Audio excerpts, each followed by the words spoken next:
ఈరోజు సంకటహార చతుర్థి పూజ ఎలా చేయాలో చూద్దాము. ప్రతి నెల ఈ సంకటహార చతుర్థి వస్తుంది. పౌర్ణమి తర్వాత వచ్చే తిథినే సంకటహార చతుర్థి కింద జరుపుకుంటాము. కొన్నిసార్లు చతుర్థి తగులు మిగులు కింద వస్తుందండి. అప్పుడు ఏ డే చేసుకోవాలని చెప్పి కొంచెం కన్ఫ్యూజ్ అవుతాము. సంకటహార చతుర్థి అనేది చవితి తిథి చంద్రోదయ సమయంలో మనం జరుపుకుంటాము.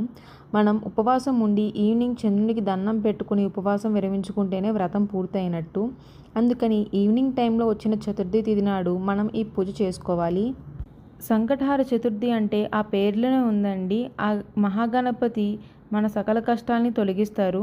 మనకి ఎటువంటి కష్టాలు ఉన్నా, అనుకున్న పనులు అవ్వకపోయినా ఈ పూజ చేసుకుంటే తప్పకుండా ఫలితం ఉంటుంది.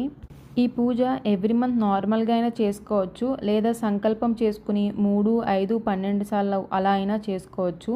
నేనైతే నార్మల్గా ఎవ్రీ మంత్ చేసుకుంటాను. ఏమైనా ఆటంకాలు వస్తే ఆ మంత్ స్కిప్ చేసి నెక్స్ట్ మంత్ చేసుకుంటాను. ఈ పూజ సపరేట్గా పీఠం పెట్టుకుని అయినా చేసుకోవచ్చు, లేదా నార్మల్గా పూజా మందిరంలో అయినా చేసుకోవచ్చు. ముందు పసుపు గణపతిని చేసుకుని పూజ చేసుకోవాలి. పంచోపచార పూజ చేసుకోవాలి. అంటే పసుపు, కుంకుమ, దీపం, ధూపం, నైవేద్యం లేదా షోడశోపచార పూజ అయినా చేసుకోవచ్చు. ఆవు నెయ్యితో దీపం చేసుకుని నైవేద్యం కోసం స్వామివారికి బెల్లమైనా పెట్టుకోవచ్చు, లేదా అటుకులు బెల్లం, పాలు బెల్లం, అరటిపళ్ళు లేదా కొడుములు, ఉండ్రాలు మీ ఓపిక తగ్గట్టు ఏమైనా పెట్టుకోవచ్చు. ఈ పూజలో మెయిన్ ముడుపు, ఉపవాసం, చంద్రదర్శనం అండి. ముడుపు లేకుండా కూడా ఈ పూజ చేసుకోవచ్చు. కానీ ముడుపు కట్టుకునే వాళ్ళు ఒక ఎర్రటి క్లాత్ తీసుకుని దాంట్లో 3 లేదా 5 గుప్పెళ్ళు బియ్యం గణేశుని స్మరించుకుంటూ వేసుకోవాలి. అలానే 2 తమలపాకులు తీసుకుని దాంట్లో 2 వక్కలు, 2 ఖర్జూరాలు పెట్టుకోవాలి. దాంట్లోనే మీకు తోచినంత దక్షిణ 12 రూపాయలు, 21 రూపాయలు లేదా 51 రూపాయలు అలా మీకు తోచినంత దక్షిణ పెట్టుకుని ముడుపు కట్టుకోవాలి. ఆ ముడుపుకి బొట్లు పెట్టుకుని మనం స్వామివారి దగ్గర పెట్టుకుని పూజ చేసుకోవాలి. పూజ అయిపోయిన మరుసటి నాడు ఆ ముడుపును విప్పేసుకుని దాంట్లో ఉన్న బియ్యంతో మనం పరమాన్నం చేసుకోవచ్చు. అలానే దాంట్లో ఉన్న దక్షిణ మనం గుడికి వెళ్ళినప్పుడు స్వామివారి హుండీలో వేయాలి.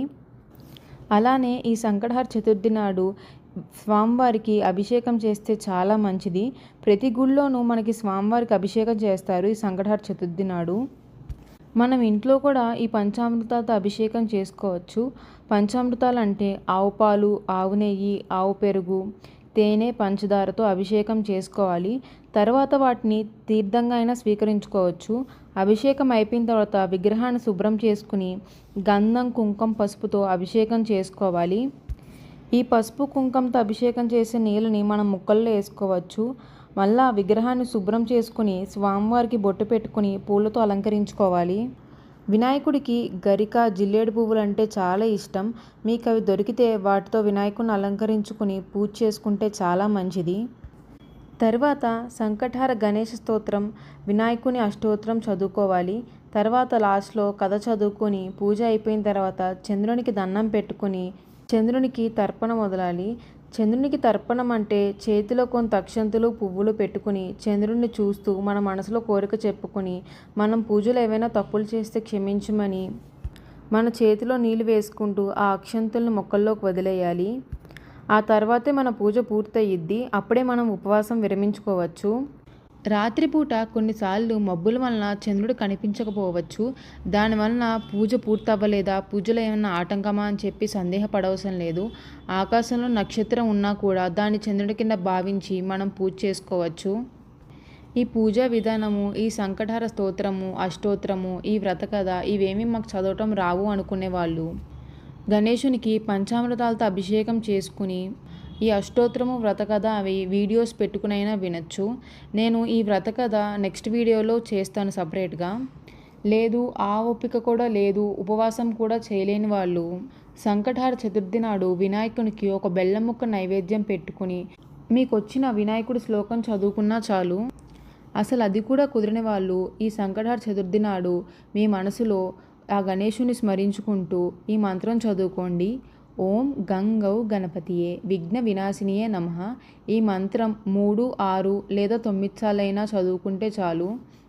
ఈ మంత్రం యొక్క అర్థము, ఓ గణేశ, మేము అనుకునే పనుల్లో ఏ ఆటంకము కలగకుండా చూడు స్వామి అని. మనం పూజ ఎంత గొప్పగా చేసామన్నది ముఖ్యం కాదు, ఎంత భక్తితో చేసామన్నదే ముఖ్యం. కాబట్టి మీ ఓపిక తగ్గట్టు ఎవరైనా ఈ పూజ చేసుకోవచ్చు. కాబట్టి అనుకున్న పనులు అవ్వకపోయినా, పనుల్లో ఎటువంటి ఆటంకాలు వచ్చినా ఈ సంకటహార చతుర్థి నాడు ఈ పూజ తప్పకుండా చేసుకోండి. ఓం గం గణేశాయ నమః. Thank you for watching. మీకు కనుక ఈ వీడియో నచ్చితే please do like and subscribe to my channel. Thank you.